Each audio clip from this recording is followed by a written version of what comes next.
What did dogs eat in the 1920s or even the 1960s? I think you'd be surprised. Your pup's great-grand-dog were fed and ate some questionable stuff. And today we're going through 100+ years of dog food history. The good, the bad, and the canned horse meat. Stick around. 2,000 years, Roman dogs were eating bread and barley porridge. Today, chef-prepared fresh meals. Let's take a bite out of history and find out what dogs were eating from the ancient times to the bowls that we fill today. In ancient Rome, there was no such thing as pet food. Dogs ate what their owners ate.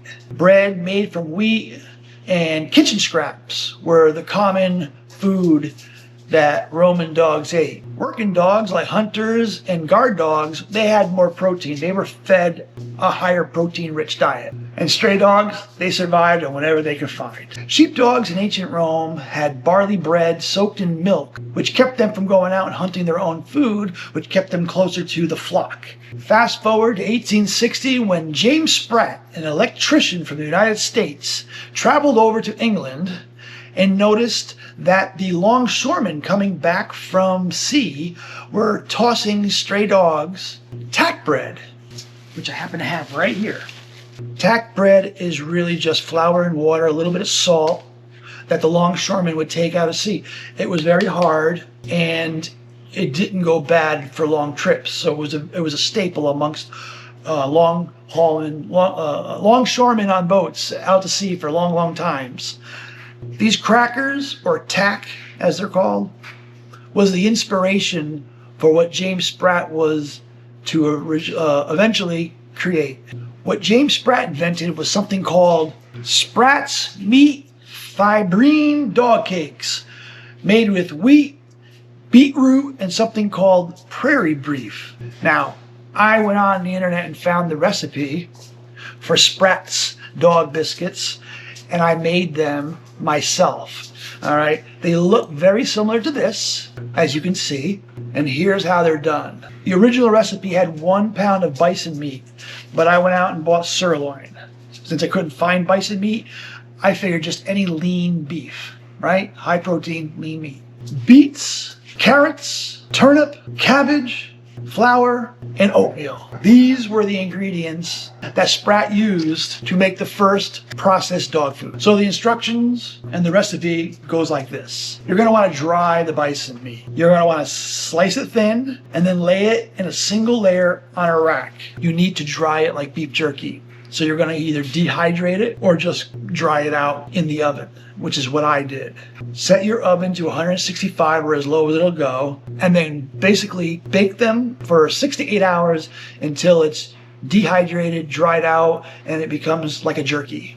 Next, peel the beets and mince them fine. We're going to need about a cup of beets.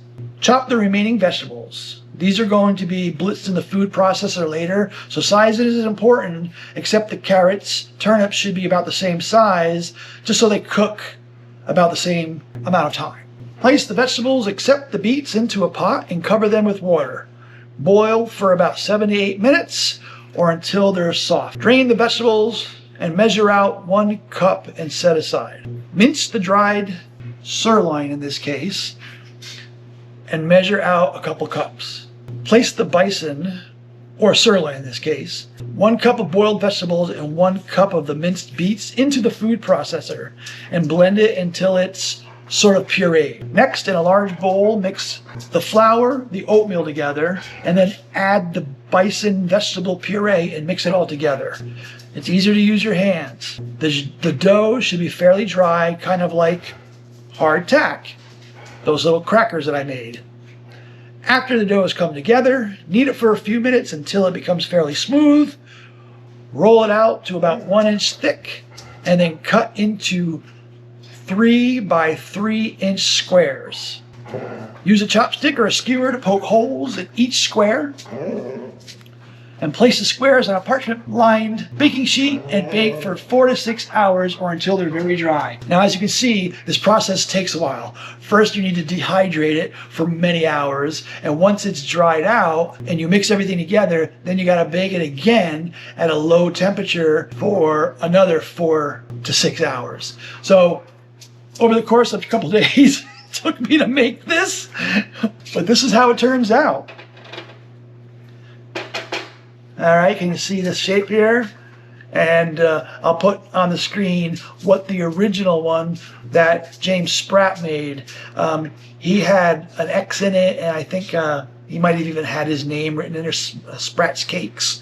But I made these, and they came out pretty good, right? Let's see how Sable likes them. All right, baby, here you go. Hey, wait, where are you going? Eat that right here. She always runs to her bed when she eats stuff.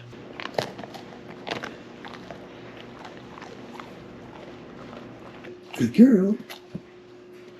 I will leave the recipe down below in the description if you're interested. As I said, they're very time intensive, so I don't know how often I'll make these, but this was a fun little project. So if you're interested, look down in the description and let me know how they came out. All right, moving on. By the 1920s, canned food was all the rage. Kennel ration was the top dog and they were running the show. The main ingredient back then? Horse meat. Yeah, that's right. Beautiful horses were fed to dogs in the form of dog food.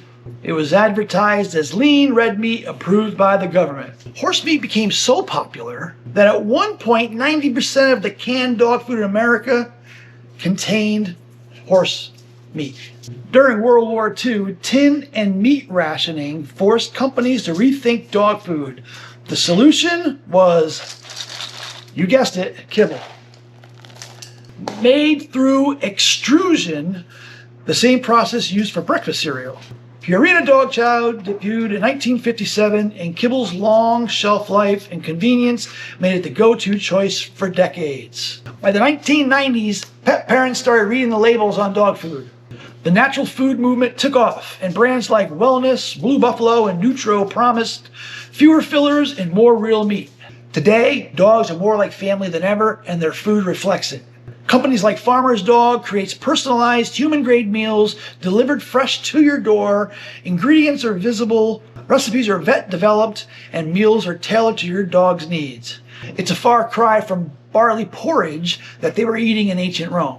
If your dog had a choice, do you think they would pick the ancient Roman meal or today's homemade gourmet?